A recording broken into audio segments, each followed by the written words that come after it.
Bueno, muy buenos días. Entonces, siendo las 7 en punto de la mañana, vamos a dar inicio a esta charla del Departamento de Medicina Vascular. Vamos a hablar acerca de Behçet vascular. Mi nombre es Carlos Esteban Giraldo. Yo soy residente de Medicina Vascular y agradecemos al Servicio de Reumatología de la Universidad de Antioquia y del Hospital San Vicente por unirse a esta charla para que nos comparta al final pues, sus aportes y opiniones acerca del tema. Este es el contenido de la agenda que les traigo para el día de hoy. Vamos a hablar unas pequeñas generalidades acerca de lo que es el Behçet, porque básicamente nos vamos a enfocar entonces en qué es el Behçet vascular. Vamos a hablar de unas generalidades acerca de algunas de las teorías que se tienen acerca de la fisiopatología de la enfermedad. Vamos a hablar de la presentación clínica, que es lo más común, y vamos a hablar acerca del proceso diagnóstico. Vamos a hacer un énfasis importante de los últimos años que se vienen hablando acerca de la medición del grosor de la pared de la vena femoral como parte o herramienta diagnóstica en esta patología. Y finalmente vamos a dar entonces unos apuntes acerca del tratamiento de la enfermedad. Entonces, comenzando entonces acerca del síndrome de Behçet, hablando algunas generalidades, algunos apartados acerca de la enfermedad, tenemos que el Behçet es un trastorno inflamatorio multisistémico crónico, realmente es una enfermedad poco frecuente, conocida como la enfermedad de la ruta de la seda, debido a la distribución geográfica que ha tenido esta enfermedad. Tiene una etiopatogenia desconocida y tiene múltiples manifestaciones, donde se destacan manifestaciones mucocutáneas, oculares, entre otras. Y es de anotar importante de esta enfermedad que podemos tener varios fenotipos clínicos. Entre ellos podemos tener un compromiso que sea mucocutáneo aislado. También tenemos pacientes que puedan tener un compromiso de tipo oftalmoneurológico. Otros pacientes pueden tener un compromiso articular, intestinal, que se conoce también como Crohn-like, o puede tener un compromiso vascular. Asimismo, pues la enfermedad puede tener una sobreposición de todas estas presentaciones clínicas diversas que puede tener. Muy buenos días. Me colaboran por favor con los micrófonos, alguien lo tiene por ahí abierto. Gracias. Eh,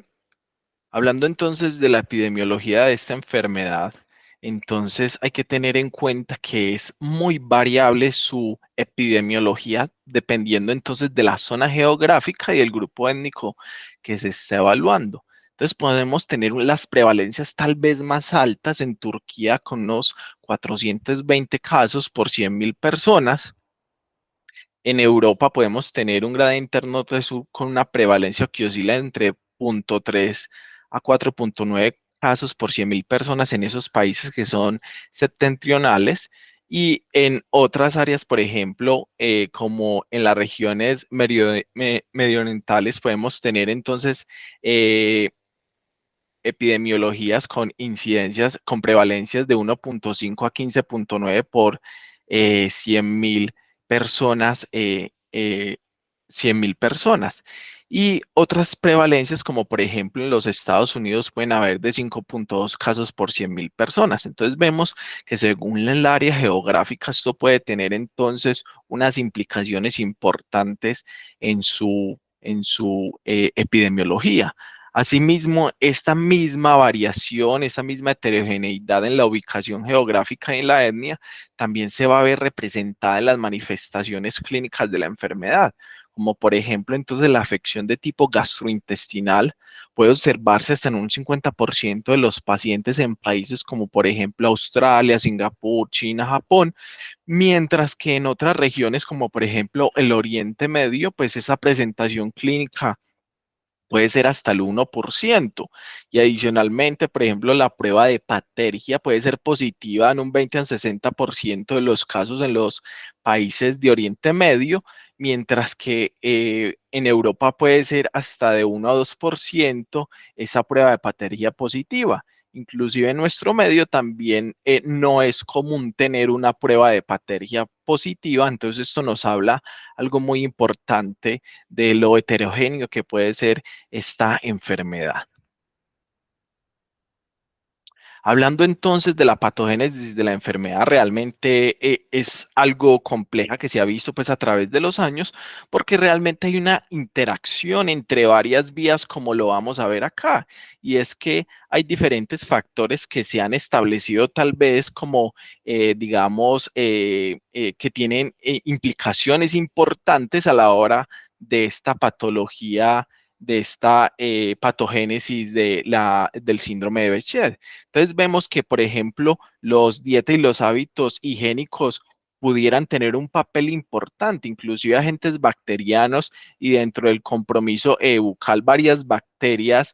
se han visto que pueden tener una implicación importante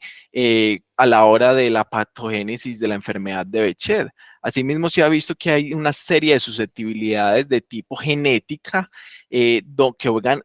algo muy importante pues, a la hora de la enfermedad, asimismo una alteración de la microbiota, y también vemos diferentes alteraciones tanto de la inmunidad innata como la inmunidad adquirida, y donde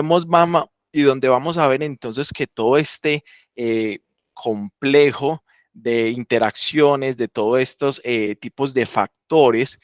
a la hora de la presentación clínica van a jugar un papel determinante en toda esta producción de desenlaces que me van a llevar a las manifestaciones clínicas, y que vamos a ver ahora más en detalle, sobre todo en la parte de tipo vascular, donde entonces esto se va a traducir en que los pacientes van a tener una alteración de varias vías,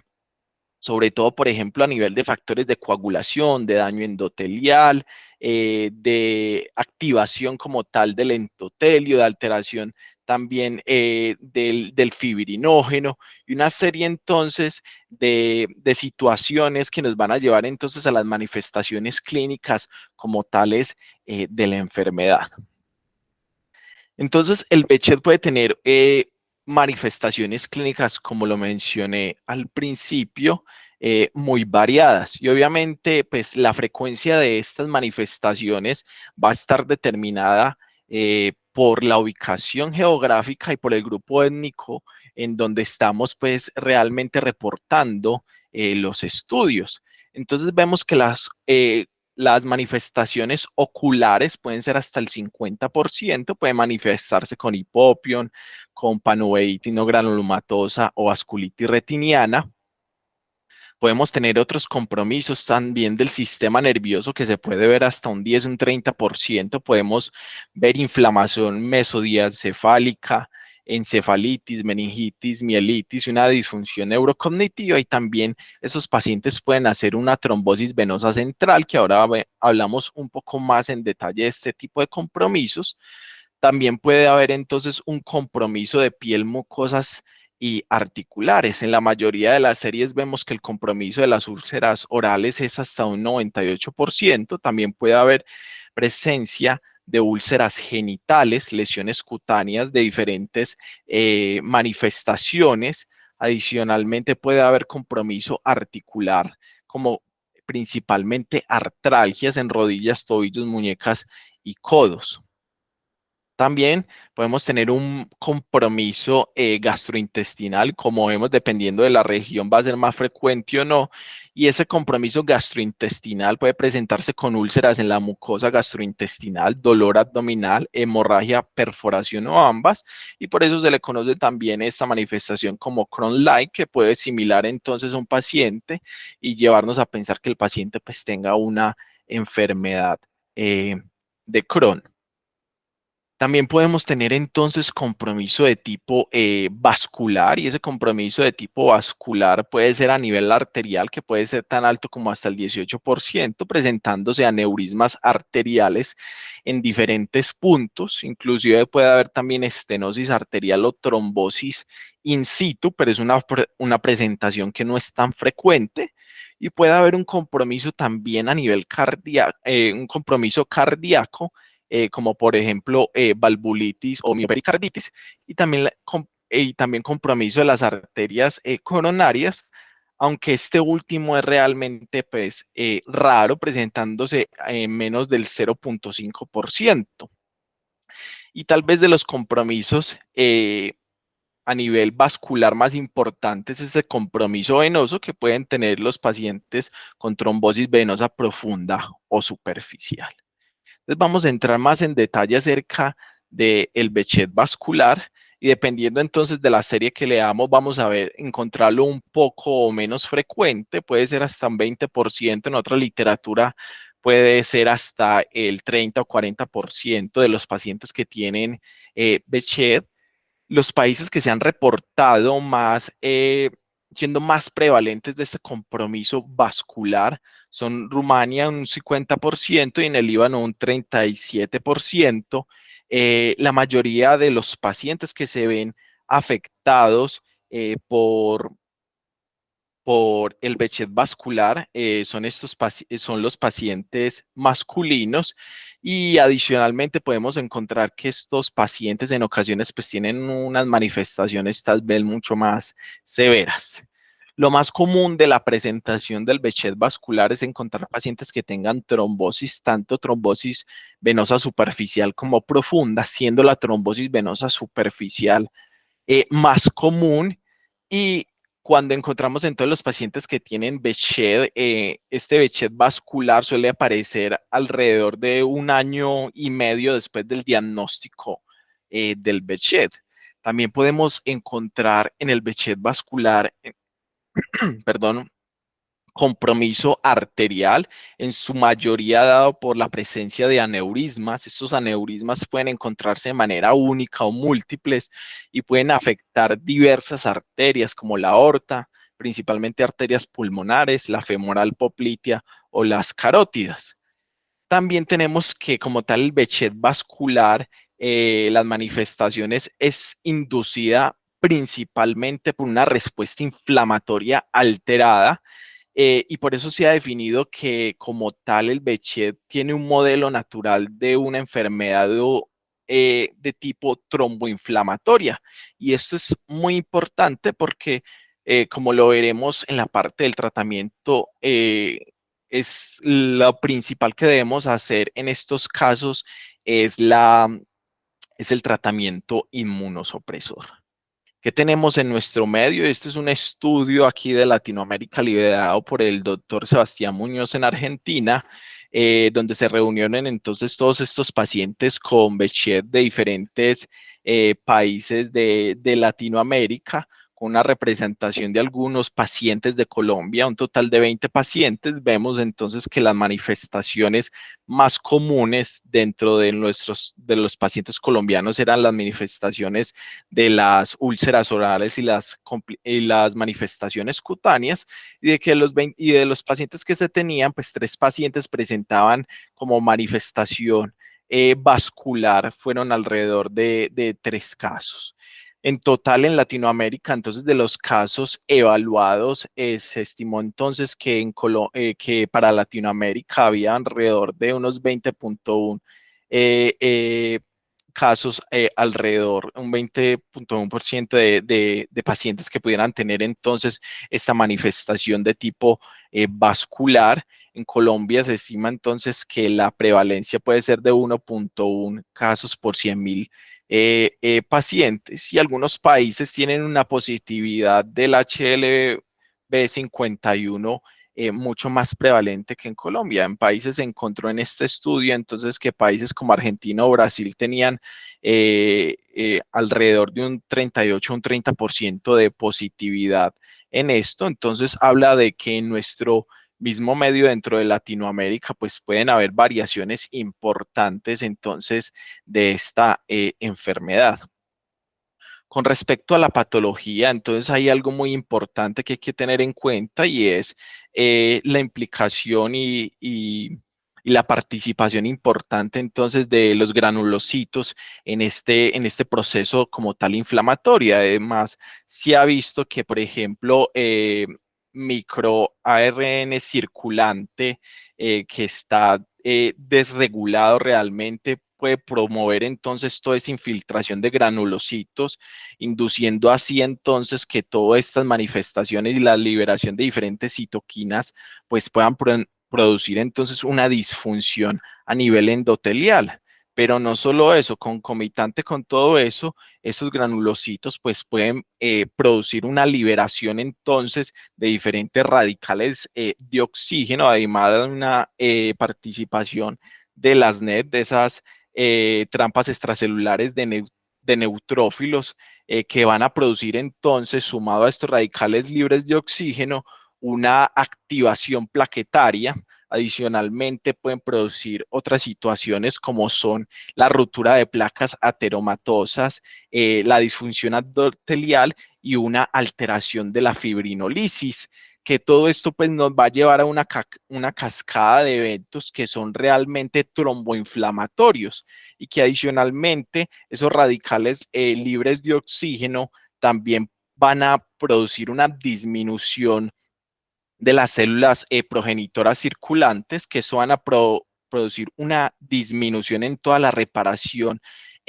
vascular de estas células. Entonces, toda esta cascada nos va a llevar a la formación del trombo y al daño endotelial. Asimismo, todas estas plaquetas hiperactivas, pues también producen una serie de sustancias y de micropartículas que van a seguir perpetuando y promoviendo como tal todo este daño endotelial y toda esta formación pues del trombo que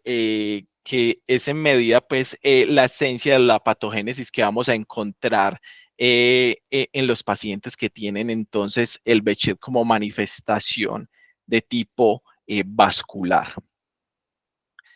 Entonces, algo muy importante es que pueden haber diferencias importantes en cuanto a las manifestaciones de tipo vascular y el compromiso tanto venoso como arterial. Y es que podemos encontrar premisas importantes y es que cualquier vaso sanguíneo puede verse afectado en el Behçet vascular, aunque principalmente vamos a encontrar un mayor compromiso a nivel de las venas. Las manifestaciones vasculares pueden desarrollarse simultáneamente con las lesiones de tipo mucocutánea, pero aproximadamente un tercio de los pacientes pues, pueden tener entonces esa afección vascular mucho antes. Y la afección vascular periférica se asocia significativamente a ese compromiso también en el sistema nervioso de tipo extraparenquimatoso, sobre todo con ese compromiso de trombosis de los senos venosos centrales. Frente al compromiso arterial, vemos que la principal manifestación va a ser los aneurismas. Sobre todo es menos frecuente encontrar que los pacientes tengan una trombosis in situ en algún sitio arterial. Los fenotipos vasculares van a presentarse con otras manifestaciones clínicas, como por ejemplo la fiebre, una respuesta inflamatoria importante, síntomas constitucionales, y es de anotar que las complicaciones vasculares pueden acarrear una mayor mortalidad en los pacientes, aumentando hasta 2.5 veces el riesgo de mortalidad en estos pacientes comparados con aquellos que no tengan, por ejemplo, las manifestaciones de tipo arterial. Entonces es de anotar importante estas diferencias que existen tanto en el compromiso arterial como venoso.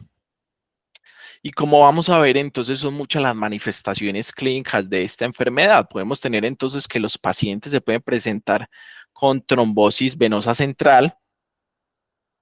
una presentación con una prevalencia alrededor del 10%, puede afectar principalmente los senos sagitales superior, transversos, inclusive puede ser la única manifestación de Behçet en ocasiones en la población mucho más joven. Es de anotar también que existe unas diferencias importantes con otras posibilidades diagnósticas de trombosis venosa central, y es que en el Behçet, pues rara vez en estas ocasiones vamos a encontrar infartos venosos, eh, es poco frecuente los síntomas neurológicos y la afección realmente es de múltiples lechos venosos a nivel del sistema venoso central. Y el 90% de los pacientes con este compromiso, después de una terapia, una inmunoterapia administrada, pues van a tener una buena respuesta a esta manifestación clínica.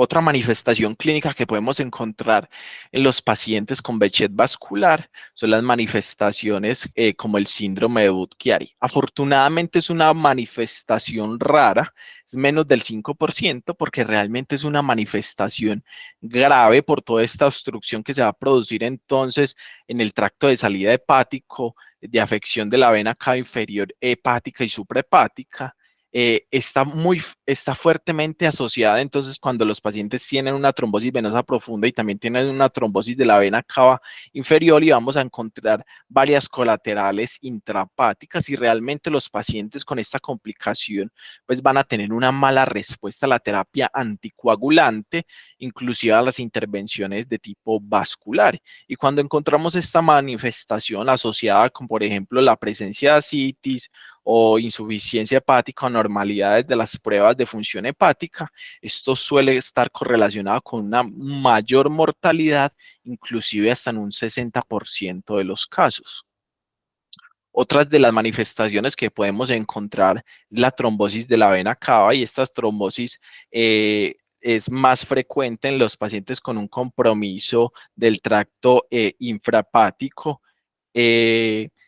debido a una extensión como tal de la trombosis venosa profunda de las extremidades inferiores, y lo que vamos a encontrar en la mayoría de los casos es que estos pacientes tienen una trombosis bilateral de la vena cava común, de la vena femoral común, perdón, y pueden producir trombosis de la vena ilíaca alrededor del 50% de estos casos. Los síntomas que suelen acompañar entonces este compromiso de la vena cava son el dolor lumbar y el abdominal, y lo que vamos a encontrar eh, son unas colaterales venosas por esa obstrucción de la vena cava. Tal vez el compromiso más importante que vamos a encontrar en los pacientes que tienen el Behçet vascular son las trombosis de los miembros inferiores, eh, eh, en estos casos, con una prevalencia alta, alrededor del 70%. Las manifestaciones en este caso pueden ser difusas. La afección suele ser bilateral, puede extenderse desde la vena poplitea hasta la vena cava inferior. La recanalización, cuando comparamos entonces con pacientes que no tienen Behçet, pues esta puede ser mucho menor. Eh, y la falta de recanalización y la falta de uso de inmunosupresores en esta situación en particular nos va a hablar de unos predictores de recaídas. Adicionalmente, los pacientes que tienen este compromiso, esa trombosis venosa de miembros inferiores, pueden presentarse y pueden desarrollar un síndrome postrombótico en la mitad de los casos cuando no se hace el manejo importante, y estos pacientes pueden presentar más adelante inclusive claudicación venosa como compromiso posterior. Hablando entonces ya del compromiso pues arterial, puede tener una prevalencia de un 10%. Este compromiso a nivel arterial pulmonar en la mayoría de los casos se va a manifestarse entonces con aneurismas a nivel pulmonar en el 72%, y la trombosis in situ va a ser mucho menor, hasta un 28% de los casos. Este compromiso suele ser bilateral, múltiple, se localiza principalmente en las arterias de los lóbulos inferiores, y cuando encontramos estos aneurismas de gran tamaño, que por definición hablan de unos 3 centímetros, realmente son unos marcadores de mal pronóstico porque tienen un alto riesgo de ruptura y pone un gran reto realmente para el manejo tanto médico como quirúrgico, y la tasa de mortalidad entonces con este compromiso puede ser del 25% de los casos. Otras manifestaciones que podemos tener son la afección arterial no pulmonar, que la mayoría de los casos vamos a encontrar que este compromiso puede presentarse 10 años después del diagnóstico de la enfermedad. Lo que vamos a encontrar entonces son aneurismas en otras áreas diferentes en un 47% de los casos. Otras manifestaciones pueden ser las trombosis, las estenosis, y raramente en un 3% la ortitis, y las localizaciones principales donde vamos a encontrar estos compromisos arteriales no pulmonares van a ser la aorta abdominal, las ilíacas femorales, popliteas y las carótidas. Para el diagnóstico entonces del Behçet, pues se viene proponiendo desde hace varios años, clasificaciones que nos ayudan entonces a establecer la posibilidad de que un paciente pueda tener un Behçet. Existe la clasificación del Grupo Internacional del Estudio de la Enfermedad de Behçet y los criterios internacionales para la enfermedad de Behçet, pero es de anotar algo muy importante, y es que realmente el Behçet carece de características diagnósticas, biológicas o histológicas importantes. Y como lo vimos también, la prevalencia de sus portadores del HLA 2551 puede variar dependiendo entonces del grupo étnico y del área geográfica que estamos estudiando, y que realmente pues generalmente todo esto entonces limita como el diagnóstico de todo eso, y que se recomienda entonces que los criterios clasificatorios obviamente se pueden utilizar y se deben utilizar, pero sin embargo es importante actuar pues como con cautela referente entonces a las manifestaciones del Behçet, porque a la hora de aplicar estos criterios, ya que ninguno de ellos puede utilizarse como tal para descartar como tal el Behçet, porque existen manifestaciones graves que pueden aparecer de forma aislada como manifestaciones clínicas, y por lo tanto obviamente no se cumplen estos criterios, pero no se puede desestimar que el paciente tenga un Behçet. Entonces nos tenemos que llenar de argumentos de todas las manifestaciones clínicas y apoyarnos obviamente de otras ayudas o herramientas diagnósticas que nos permitan entonces realmente establecer que el paciente pueda tener un síndrome de Behçet.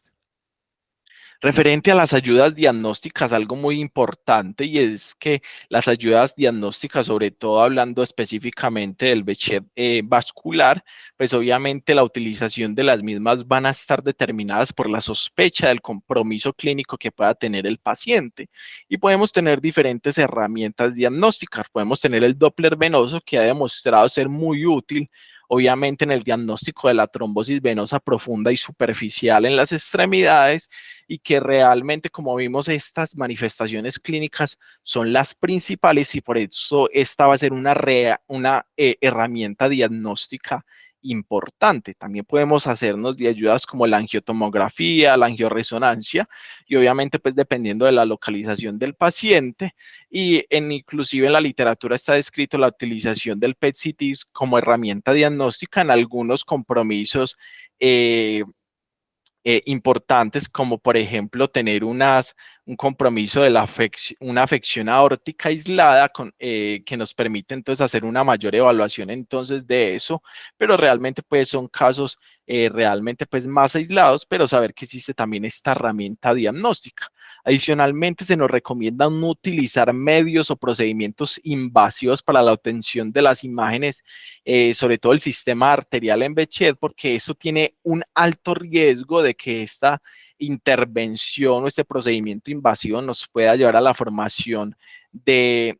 aneurismas. Entonces, quiero pasar a hacer un énfasis importante, y es en la utilidad del Doppler venoso como diagnóstico y herramienta diagnóstica en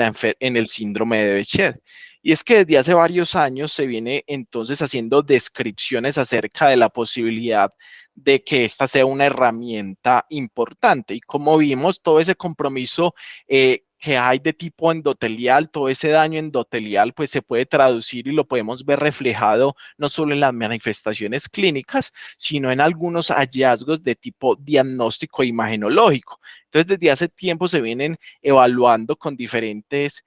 formas la posibilidad de entonces de tener una herramienta diagnóstica que nos brinde mediciones y que nos haga la posibilidad de que este paciente tenga un síndrome de Behçet. Este estudio, por ejemplo, quería evaluar entonces la posibilidad de una aterosclerosis subclínica en pacientes que tuvieran una enfermedad de Behçet, y lo que hicieron fue evaluar entonces varias cosas: la medición de la dilatación media del flujo, ver también entonces cómo estaba el grosor de la íntima media en las arterias carótidas, y encontramos que realmente había algo de alteración y había algo de alteración de ese grosor de la íntima media en esos pacientes que tenían enfermedad de Behçet. Sin embargo, pues fue un metaanálisis que tenía varias heterogeneidad, pero ya nos empieza a dar como luces de la posibilidad de que esta sea una herramienta importante a la hora de evaluar eso. Más adelante, entonces, se estableció la posibilidad, entonces, de este compromiso, entonces, de la enfermedad de Behçet, viendo que tenía un compromiso eh,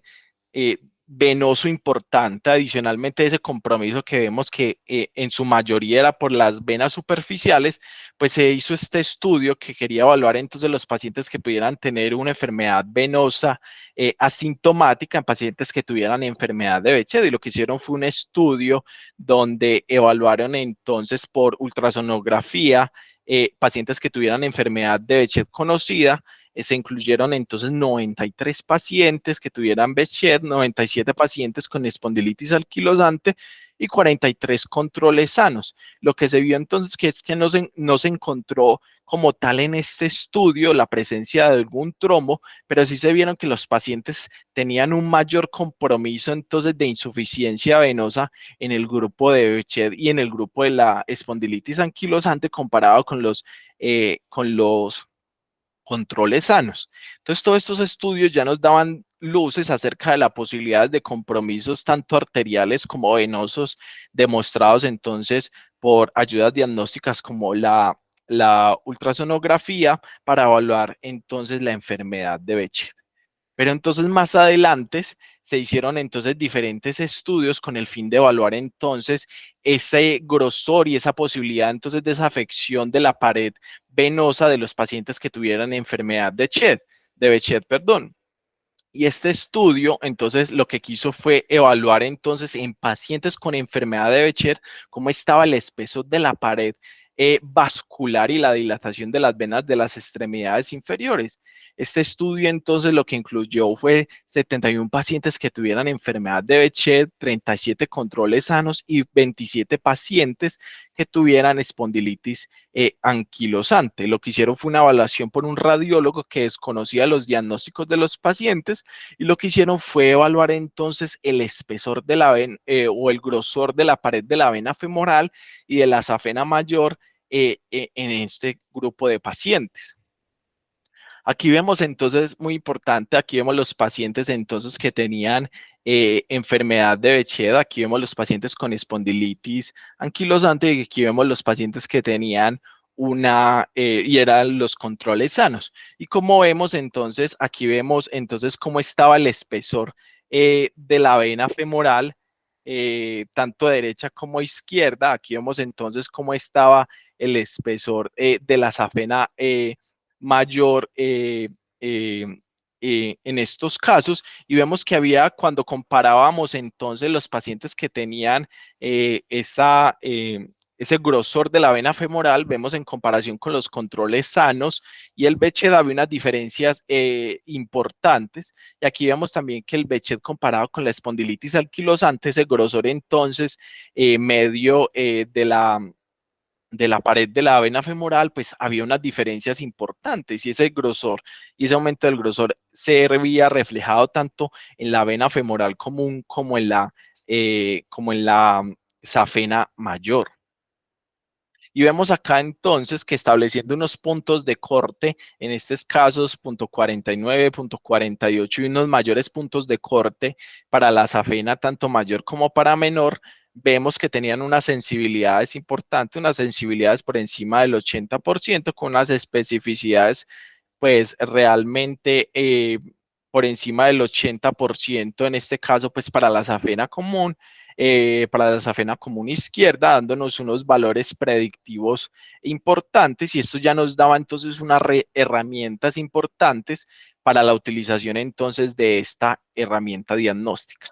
Ese fue entonces otro estudio que también quiso evaluar la presencia de este grosor de la pared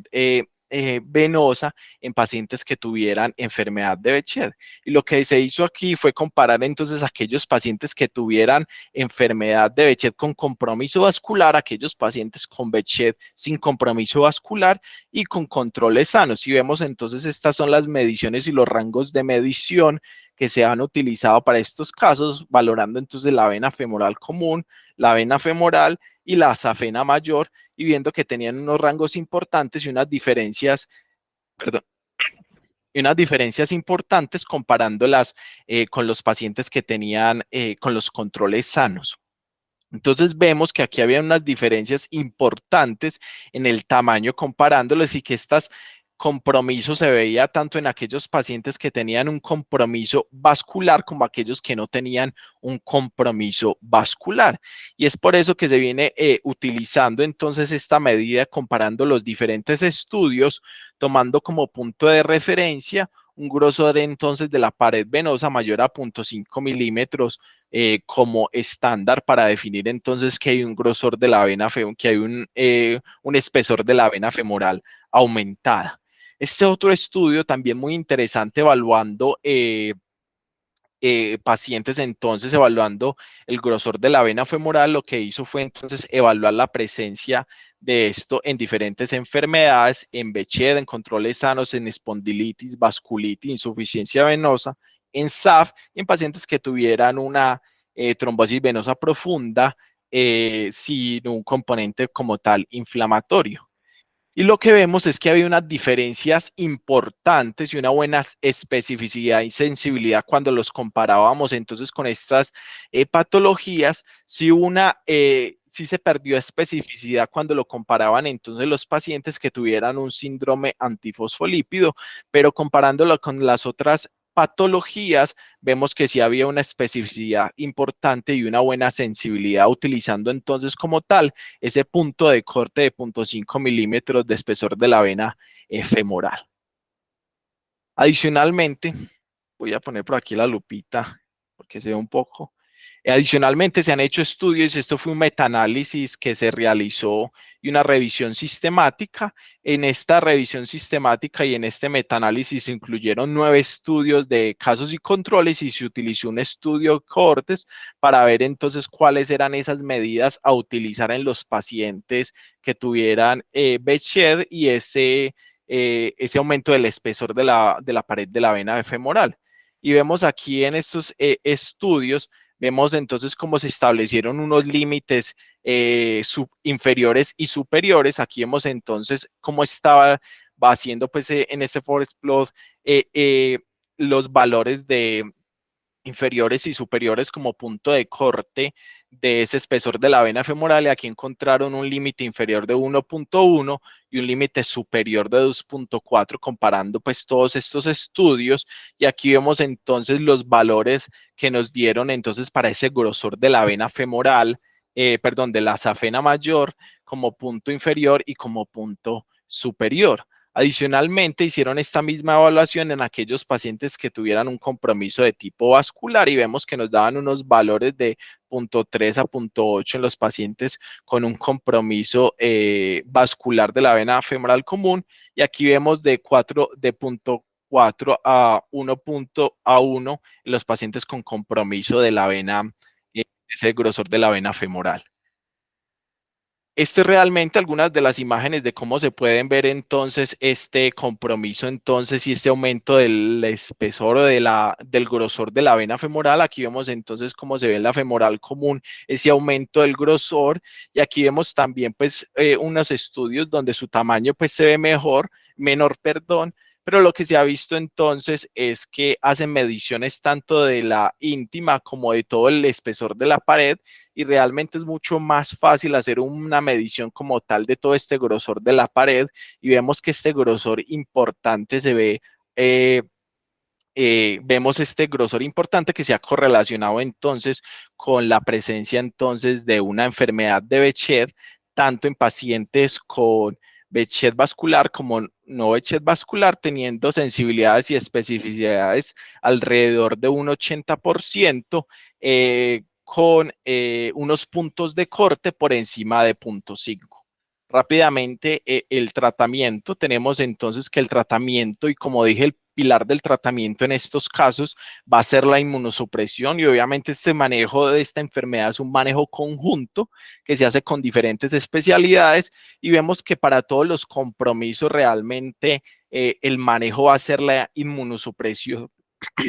dependiendo obviamente pues del lugar afectado, habrá mayor o menor evidencia del tipo de inmunosupresor que se va a utilizar. Y lo que se ha visto hoy en día es una controversia acerca de la anticoagulación o no la anticoagulación.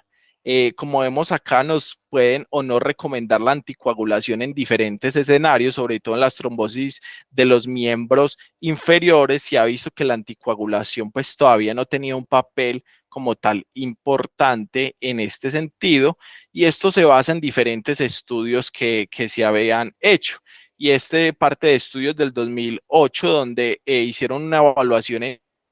que tuvieran Beched y presencia de trombosis venosa profunda, y evaluaron entonces 37 pacientes, pacientes que tuvieran anticoagulación, pacientes que solo tuvieran inmunosupresión y pacientes que tuvieran inmunosupresión más anticoagulación. Y como vemos acá, no hubo un beneficio adicional de aquellos pacientes que tenían inmunosupresión, de aquellos pacientes que tenían inmunosupresión más anticoagulación. Entonces vieron que en estos pacientes la anticoagulación adicional eh, no generaba un beneficio entonces adicional en los pacientes. Estudios posteriores como este del doctor Giacomo Emi, que evaluó entonces en particular y vio que la postraducciones del fibrinógeno, la carbonilización del fibrinógeno, y había una menor susceptibilidad de la fibrina a la lisis por la plasmina, y debido a este mayor estrés oxidativo que les dije por los leucocitos y los radicales libres de oxígeno, pues se presentaban todos estos eventos, y esto daba pie a pensar entonces que por eso que los pacientes que tuvieron un Bechet con una trombosis tenían una menor respuesta anticoagulante y más una respuesta a la terapia inmunosupresora. Y adicionalmente, pues la guía de EULAR, la recomendación de la parte de trombosis venosa en la guía de EULAR del 2018 sobre el manejo del Bechet, pues hace una metaanálisis acerca de estos tres estudios principales. Recordar que la mayoría de la evidencia son parte de estudios observacionales, eh, y nos hace la siguiente recomendación. Es que hicieron una estimación entonces con respecto a las recaídas de eventos trombóticos, y vieron que los pacientes con solo inmunosupresores tenían un riesgo relativo de 0.17, con un intervalo de confianza que no atravesaba la unidad y era estadísticamente significativo, pero en aquellos pacientes que tenían anticoagulantes más inmunosupresores tenían un riesgo relativo de 0.71, siendo no estadísticamente significativo, y que realmente la anticoagulación y los inmunosupresores pues no ofrecían nada adicional en este caso. Por eso nos daban la recomendación de no anticoagular en estos casos. Sin embargo, llamó la atención, y este es un estudio muy interesante, un estudio que salió la semana pasada, donde evaluaron entonces pacientes que tuvieran Beched. Este es uno tal vez este es un estudio realizado en Turquía, y es un estudio donde se evaluaron 1.350 pacientes que tuvieran Beched desde 1990 al 2003. De estos sacaron 110 pacientes que tenían un compromiso arterial pulmonar. Algo muy interesante, y como lo vimos al principio, es que hay una heterogeneidad tanto en la etnia como en las regiones geográficas. Y como pueden ver acá, había algo muy llamativo, y es que la mayoría de los pacientes que tenían este compromiso pulmonar en estos casos era dada más por por tromboembolismo pulmonar que como por tal los aneurismas de tipo pulmonares. Y vemos acá que realmente de todos estos pacientes, de los 110 pacientes, realmente solo 10 pacientes tenían un compromiso por aneurismas pulmonares, y la mayoría de estos pacientes lo que tenían era un tromboembolismo pulmonar.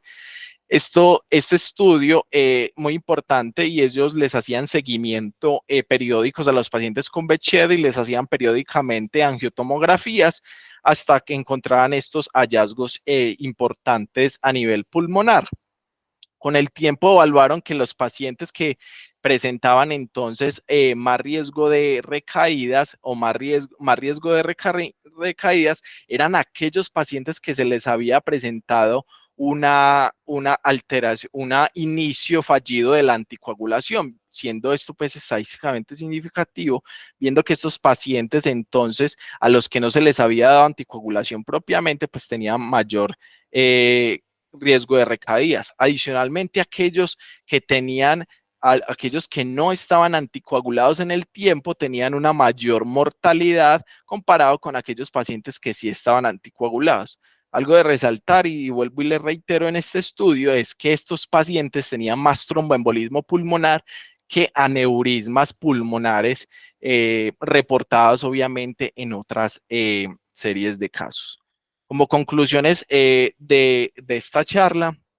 el síndrome de Behçet es una enfermedad heterogénea. La presentación clínica puede estar influenciada por factores geográficos y étnicos. El Behçet vascular principalmente tiene un compromiso a nivel de un compromiso por trombosis venosa tanto superficial como profunda, siendo lo más común la trombosis venosa superficial. El Doppler venoso con medición del grosor de la pared venosa y teniendo como punto de referencia mayor a 0.5 milímetros, pues puede ser una herramienta útil para el diagnóstico de Behçet, especialmente en aquellos que tengan un compromiso vascular. Sin ninguna duda, el tratamiento principal en esta enfermedad tiene que ser la terapia inmunosupresora, pero tal vez la anticoagulación pueda tener un papel fundamental y sobre todo en aquellos pacientes que no tengan una